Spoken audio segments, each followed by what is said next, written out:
اللہ رب العزت فرماتا ہے کہ جب بندہ میرے حضور حاضر ہوتا ہے وہ امید لے کر حاضر ہوتا ہے، وہ اس بات پہ حاضر ہوتا ہے کہ میرے مالک میں تو گناہ گار ہوں، جو تو نے مجھے حکم دیا میں پورا نہیں کر سکا، لیکن میں اس پر توبہ کرتا ہوں تیرے حضور، میں معافی چاہتا ہوں، مجھ سے کوتاہی ہوگی، غلطی ہوگی۔ اللہ رب العزت فرماتا ہے پھر مجھے حیا آتی ہے کہ ایک بندہ میرے حضور ہاتھ کھڑا کرے، میرے حضور جھولی پھیلائے اور میں اس کو ایسی محروم لوٹا دوں۔ صاحبزادہ صاحب یہ ارشاد فرمائیے کہ آپ صلی اللہ علیہ وسلم کی حدیث پاک سنا دی علامہ صاحب نے، حضرت علی رضی اللہ تعالیٰ عنہ کی روایت، کہ اس رات پوری غروب آفتاب کے فوراً بعد ہی اعلان شروع ہو جاتا ہے کہ ہے کوئی بخشش مانگنے والا، ہے کوئی رزق مانگنے والا، ہے کوئی عافیت طلب کرنے والا۔ تو یہ ارشاد فرمائیے کہ اس رات یہ جو دعاؤں کی قبولیت ہے،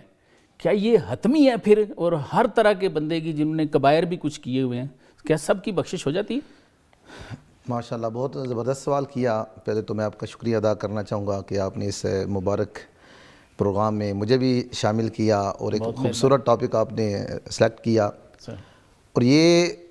جو آپ نے سوال کیا بہت اہم سوال ہے کہ بندہ اتنی ساری رات اگر کوشش کرتا ہے، محنت کرتا ہے، اللہ کے حضور گڑ گڑاتا ہے، تو کیا جو دعا کرتا ہے وہ اللہ کے حضور قبول بھی ہوتی ہے کہ نہیں ہوتی؟ جی جی۔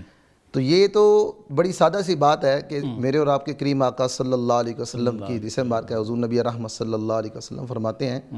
کہ التائب من الذنب کمن لا ذنب لہ، ٹھیک، کہ گناہوں سے توبہ کرنے والا ایسے ہے جیسے کہ اس نے گناہ کیے ہی نہیں ہے۔ بالکل ٹھیک۔ تو یہ آقا حضور نبی رحمت صلی اللہ علیہ وسلم کا فرمان مبارک کئی گناہ گاروں، کروڑوں گناہ گاروں کو یہ تسلی دیتا ہے، یہ تشفی دیتا ہے کہ اگر کوئی اس امید اور یقین سے اللہ کی حضور حاضر ہو جاتا ہے اس مبارک رات میں، یعنی وہ مبارک راتیں جن کے یہ اللہ تعالیٰ نے ایک قسم کی آفر لگا دی۔ آقا حضور نبی رحمت صلی اللہ علیہ وسلم سے عرض کی گئی، آقا حضور پرانی امتوں میں تو لوگوں کی لمبی لمبی عمریں ہوتی تھی، وہ تو نیک اعمال میں ہم سے بہت آگے نکل گئے۔ تو آقا حضور نبی رحمت صلی اللہ علیہ وسلم کو اللہ رب العزت نے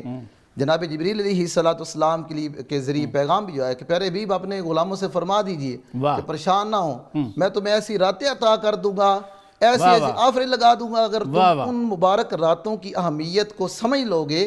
تم ان میں اللہ کے حضور حاضر ہو جاؤ گے، کوشش کر لو گے اللہ کو منانے کی، اللہ کے حضور توبہ استغفار کرو گے، تو تمہیں میں اتنا اجر عطا کروں گا کہ پچھلے لوگ ہیں وہ آپ کی قسمت پہ آپ پہ وہ ناز کریں گے۔ سبحان اللہ۔ یہی آپ نے یہ یقیناً یہ باتیں سنی ہوگی کہ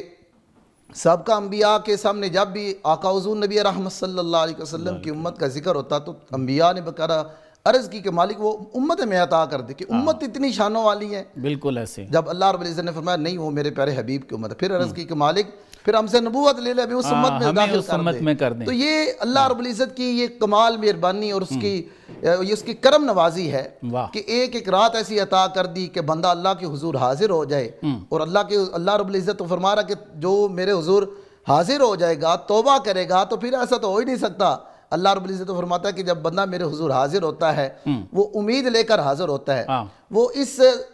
بات پہ حاضر ہوتا ہے کہ میرے مالک میں تو گناہ گار ہوں، جو تو نے مجھے حکم دیا میں پورا نہیں کر سکا، لیکن میں اس پر توبہ کرتا ہوں تیرے حضور، میں معافی چاہتا ہوں، مجھ سے کوتاہی ہوگی، غلطی ہوگی۔ اللہ رب العزت فرماتا ہے پھر مجھے حیا آتی ہے کہ ایک بندہ میرے حضور ہاتھ کھڑا کرے، میرے حضور جھولی پھیلائے اور میں اس کو ایسی محروم لوٹا دوں، یہ اللہ رب العزت کی شان کے لائق نہیں۔ تو یقیناً